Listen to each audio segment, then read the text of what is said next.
Thank you.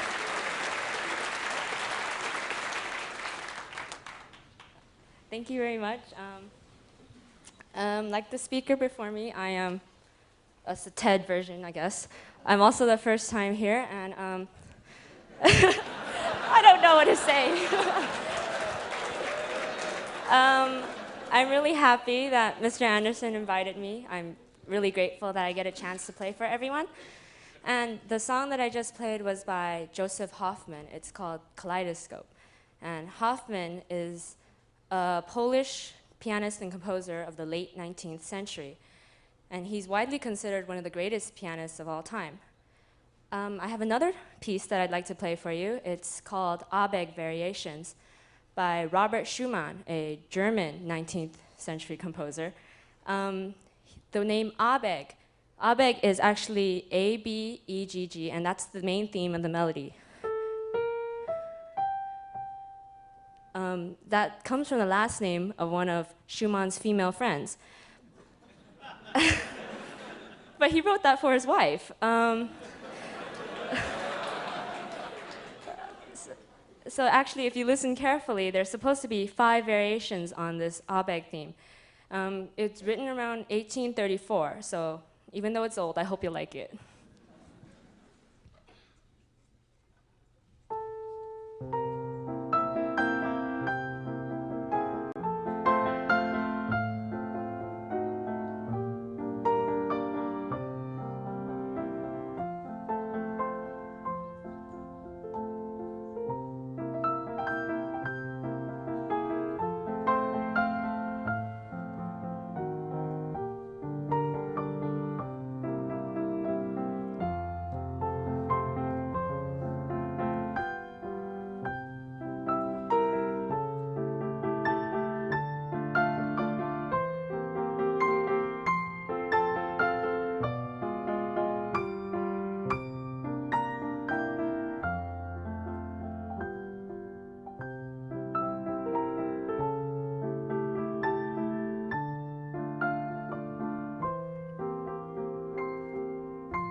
now comes the part that I hate.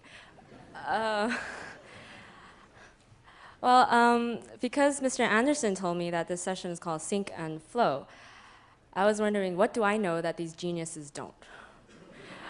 So I'll talk about musical composition, even though I don't know where to start. How do I compose? I think Yamaha does a really good job of teaching us how to compose. What I do first is I make a lot of little musical ideas you can just improvise here at the piano, and I choose one of those to become my main theme, my main melody, like the abeg that you just heard. And once I choose my main theme, I have to decide, out of all the styles of music, what kind of style do I want? And this year I composed a romantic style. So for inspiration, I listened to Liszt and Tchaikovsky and all the great romantic composers. Next, I make the structure of the entire piece with my teachers. They help me plan out the whole piece, and then the hard part is filling it in with musical ideas, because then you have to think. And then when the piece takes somewhat of a solidified form, you're supposed to actually polish the piece, polish the details, and then polish the overall performance of the composition. And another thing that I enjoy doing is drawing. Drawing because I like to draw, Japanese anime art. I think that's a craze among teens right now. And once I realized it, there's a parallel between creating music and creating art. Because for your motive or your little initial idea for your drawing, it's your character. You want to decide who do you want to draw, or if you want to draw an original character. And then you want to decide how are you going to draw the character.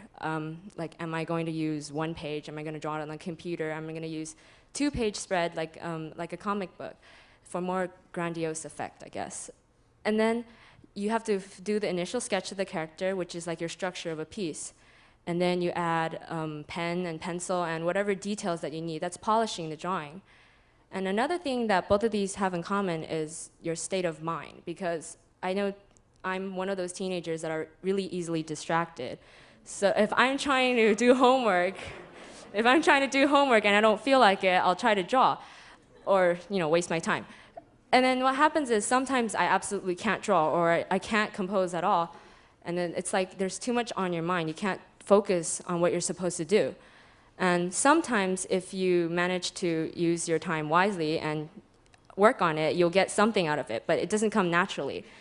What happens is if something magical happens, if something natural happens to you, you're able to produce all this beautiful stuff instantly.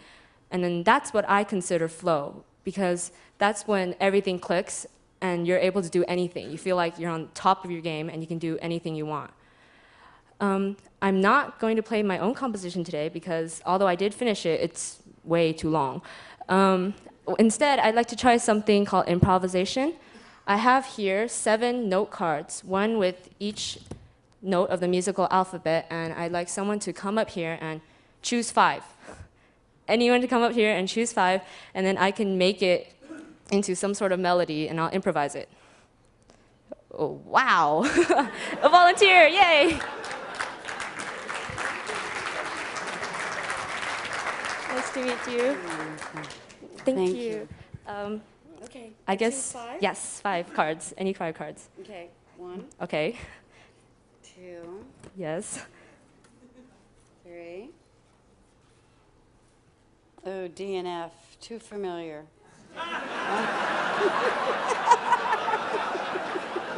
One more. Okay. E for effort.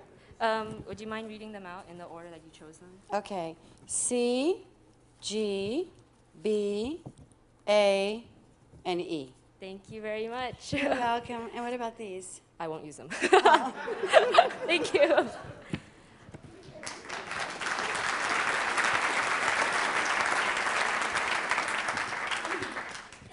Now she chose C, G, B, A, E. I'm going to try to put that in some sort of order.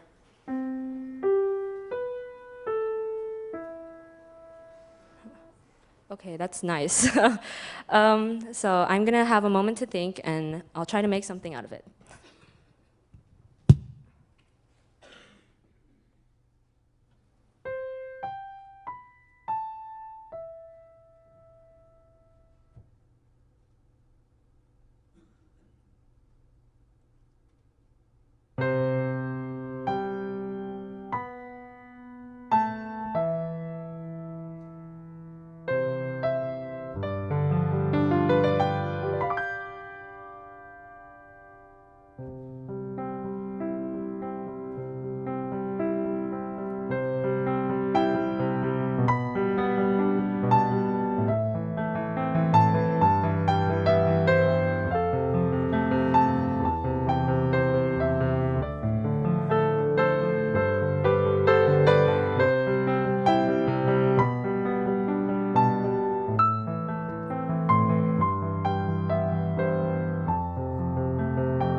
next song, or the encore that I'm going to play, is called Bumble Boogie by Jack Fina.